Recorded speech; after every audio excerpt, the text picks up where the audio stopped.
millions of people have collectively prayed to this thing, to this item. Those thoughts, that is power, that is energy that now is being placed into that item. So before, maybe it was just two wooden panels crossed together, but now this symbol is, it can drive out evil, it can change the tide of a situation, or it's an emblem of faith, right? In the collective unconsciousness, because we've put that item into that space. What we see externally does not have power until we give it power, right? People, there's just a certain amount of people who know that and know how to situate themselves in those positions in order for us now to believe, oh, this person's powerful, right? This person knows what they're doing. So here's my power. Here's my attention. And where attention goes, energy flows.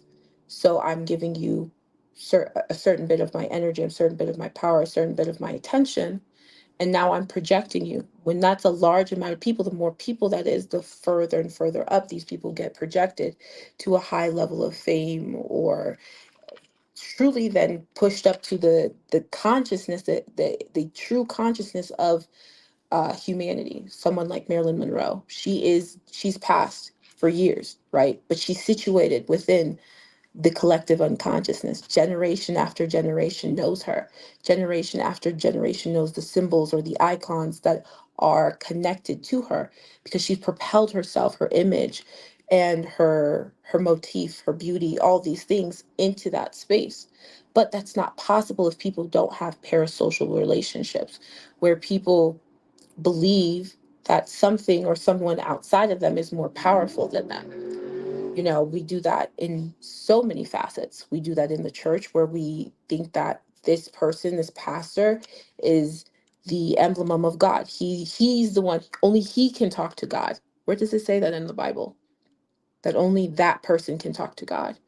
Where does it say that? Didn't Jesus say that as I can do, you can do too? Right? Didn't Jesus say that he is the representative of God in flesh, but so are you, right? That the kingdom of heaven exists within. Yet we have created, well, humans have created these systems that put a singular individual at a higher state of being, and tells the other individual, the collective, that this person is the representative of this higher space of being. This person is your leader. This person is your shepherd. This person knows best. This person is who you need to follow. On a level, it it stems from teacher master relationships, yes, but even a great master knows that he is still a teacher. But these people that we see that have come to these place of mastery are only there because of their projected ego. One, the ego separates always, so the ego had told them, in order to gain love, because it's always still trying to chase love even when it's separating itself, you need to put yourself in this position of power over everybody, and then they will love you, they will give you love, they will praise you, they will honor you, right? It's deifying itself.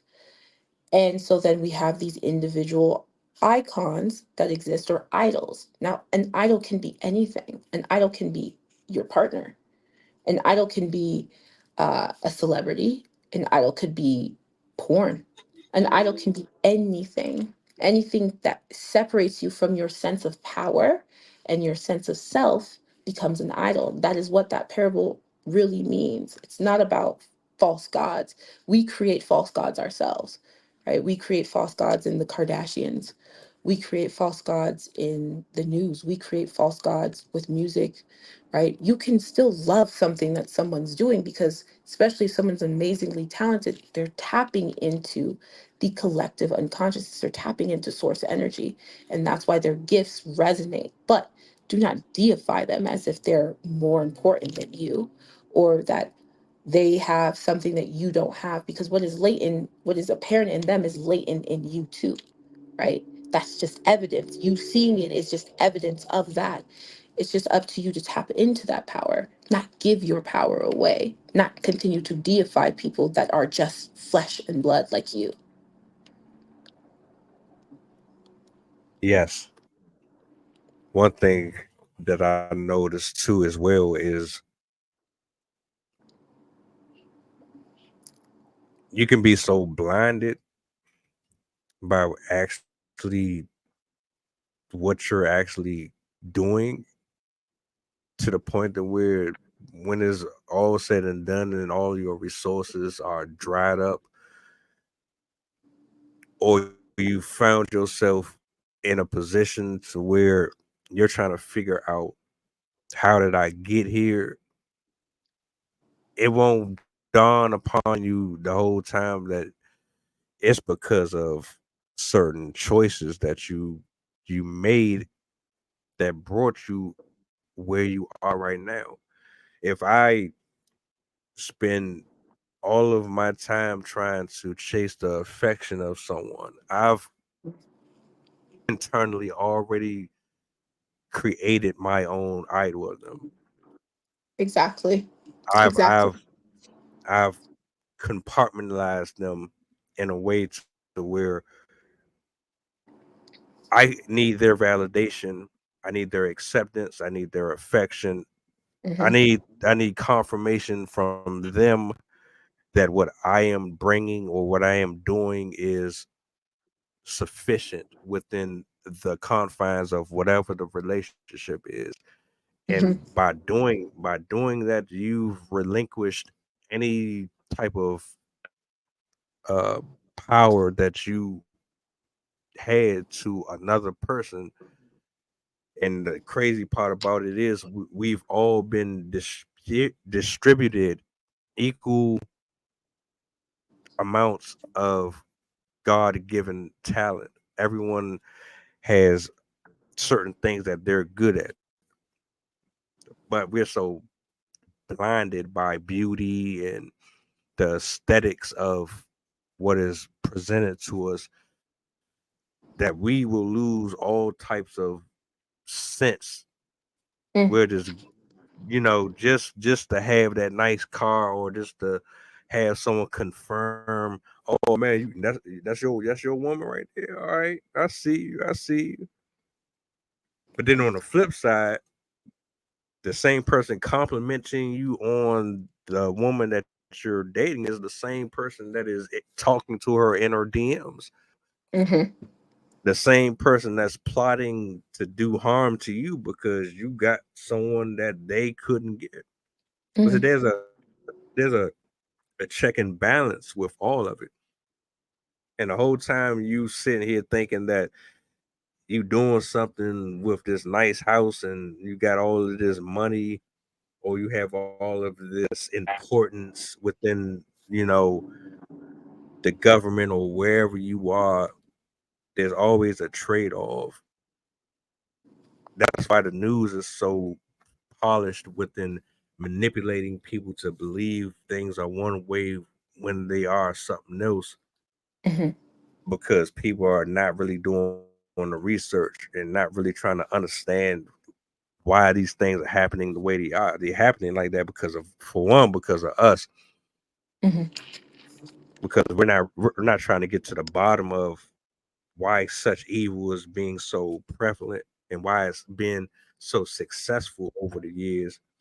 Then on a whole nother flip side, we don't even want to get involved or invest any time into getting to the bottom of the BS that is happening constantly around us. They already have the blueprint. Hmm. Humans are pretty screwed and pretty evil. And I'm not saying like it's uh something that they just were born with. Like I said, you get introduced to certain things, and if you don't have nobody in your house or in your home that's praying, you don't have prayer warriors, so on. Those demonic spirits that's been sent to destroy and ruin your life, they will get in every single thing that you got going on. And you won't Hmm. even know that you're being used. You're being manipulated, played with. You ruining friendships, careers, uh, creating generational curses, Hmm. so on and so on. So I think it was interesting that you pointed a lot of that stuff out because it's really true and it's very disturbing. I see it all the time on social media, on here. Uh, People tend to shy away from these type of conversations. They want to pick and choose what they want to call out. And I Hmm. have never been that type of person. I think all of it should be exposed and put on the forefront. So I agree. I definitely agree. Like the only thing that I would, my biggest thing is like I grew up deeply in the church. My mother is Christian, like tons of uncles are pastors. One of my brothers is a pastor.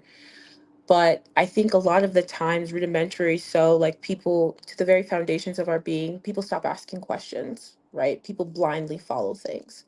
And that even goes with God, like the name Israel, right? The actual name Israel, right? Was given to Moses after wrestling, on the mountain side, I think Mount Zion, with the angel of the Lord. And when we're talking about wrestling, people think it was a physical thing. Again, it's mental, right? This is mentally combating and debating concepts of God. And in the morning time, God gave him the name Israel, which means he who wrestles with God, meaning he who asks questions, he who debates. You are not might even meant to blindly follow God, because faith, the actual concept of faith, is built through experience, right? It's not just blindly following, it's experience basis. And a lot of the times, whether it's in the church or out the church, you have sheep, right? You have sheep, people who are following, people who are not asking questions, people who are not engaging, right? People who are not going back themselves to go read and study and look into, but that's not what we've been raised on, right? That's not what we've been indoctrinated into. So partially it's fault of the people, but in partial too, it's the systems that existed, right? For every answer, for every salvation that we've had, we have a group of people who, powers of be, whatever we want to call them, know that this is going to be the answer to freeing all these people mentally, spiritually, and emotionally. Let's get ahead of it and let's, mask it, or let's put, like, let's make it seem like this is integrated within our systems so that they naturally fall in line with our agendas or with what we want. And that comes with, even in the church, right? My mom and I had gotten into this debate where she was just like, all I need is the Bible. And I was like, wrong. It literally says it in the Bible. My people die for lack of knowledge, right? Your prophets, I will shun them, and your children, I will forsake them. And you do not, for you did not seek me out, and you do not know me, right? You cannot sit there and only read one book. You cannot sit there and only look at one thing. You have to have context. You have to have historical knowledge. You have to understand different aspects of things